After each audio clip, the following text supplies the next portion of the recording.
Welcome back to Candlelight to Spotlight 300 years of the Violin Sonata. And today we find ourselves in London, literally, but actually 300 years ago on 1726. And I chose this date not only because it's exactly 300 years ago, but because there's something really special happening at this time. And that is the fact that Handel, even that he was born in Germany, traveled through Italy, where he learned all his craft, and was able to manage to put it all together. He was living in London for many years, and in the 1720s he was writing his violin sonatas.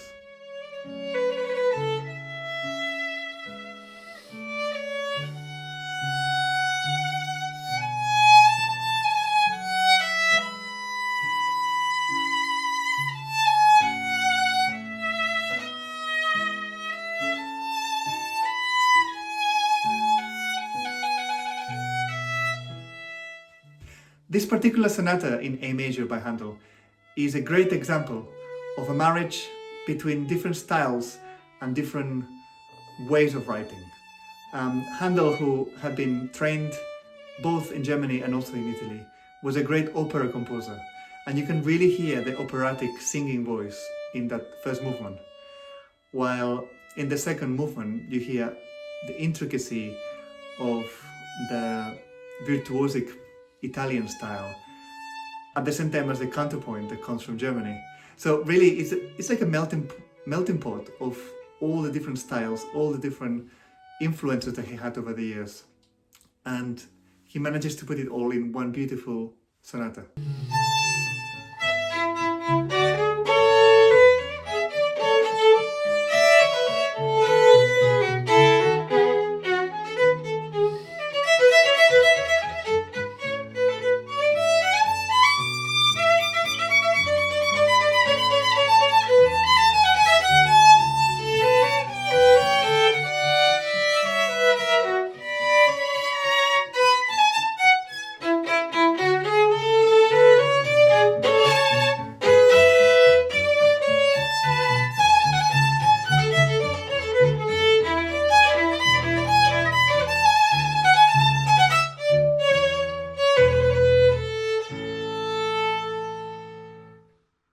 Where does this come from originally? 1700, exactly, on the 1st of January, Corelli was publishing his Opus 5 set of 12 sonatas for violin.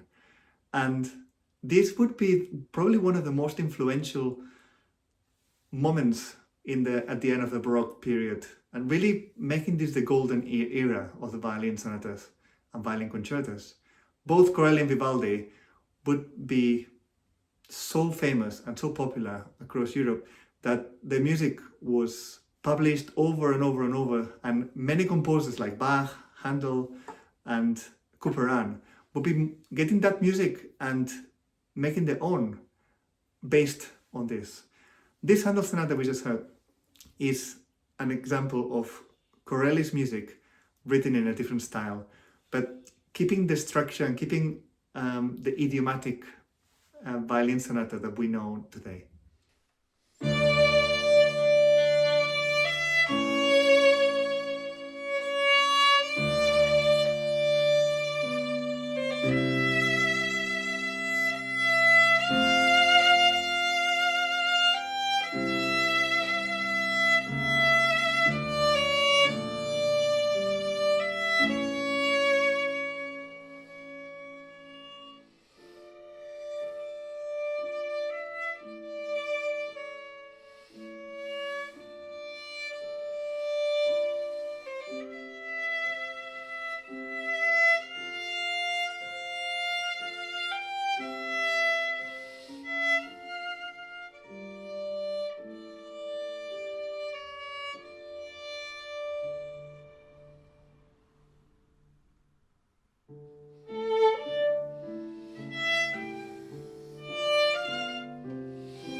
So this was the La Folia, the last one of the 12 sonatas that was so famous across Europe by Corelli.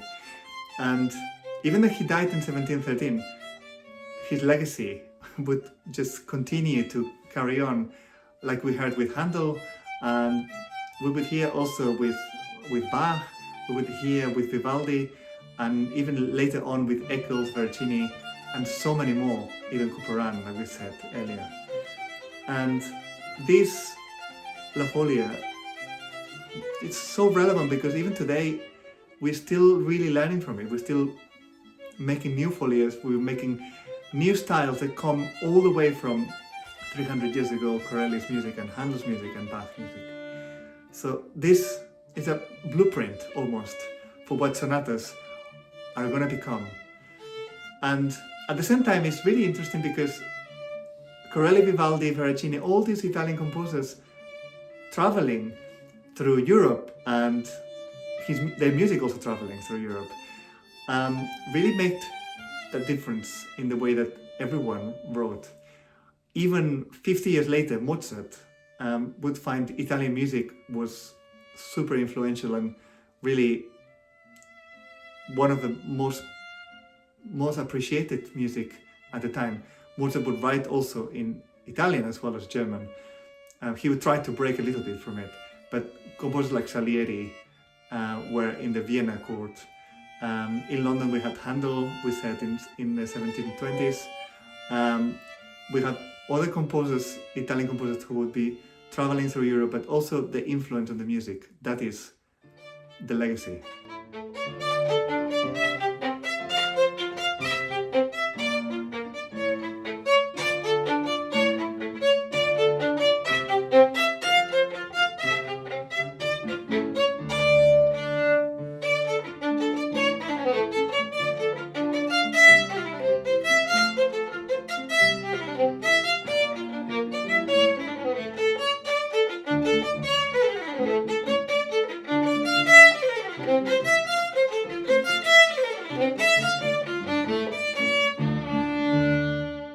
Just a few years before Handel would be writing his violin sonatas here in London, we find Henry Eccles, who, as a violinist and a composer, found a new voice for the violin sonata. Obviously very influenced by Italian composers and violinists that would come to the capital. He would find his own way to respond to what the violin sonata is here in England. He would then also be traveling quite a lot through Europe, eventually settling in Paris. But it is the marriage of the Italian and the English that really speaks in this sonata in G minor.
Finally, for this episode, I like to bring Veracini, who was born in 1690 and who was brought up in this very rich Italian style of music, very virtuosic.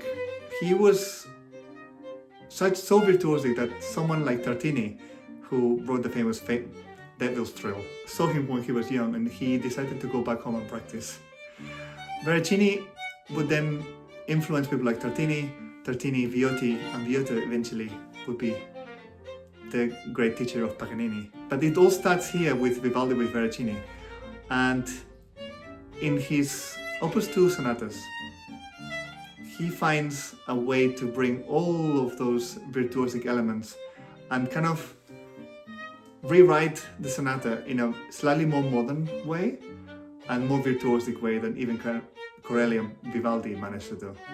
We're going to hear now, to finish, the jig from his fifth sonata in D minor. All of this music that we've been hearing is music that we're still playing these days. I'm still teaching it every day. It's part of the Suzuki method.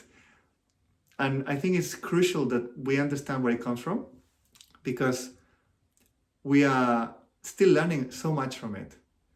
In fact, we were talking about Mozart in the first episode of this series. Mozart was deeply influenced by this music. He was listening to Corelli and Handel operas and concertos and sonatas. And his music cannot be completely independent from what came before.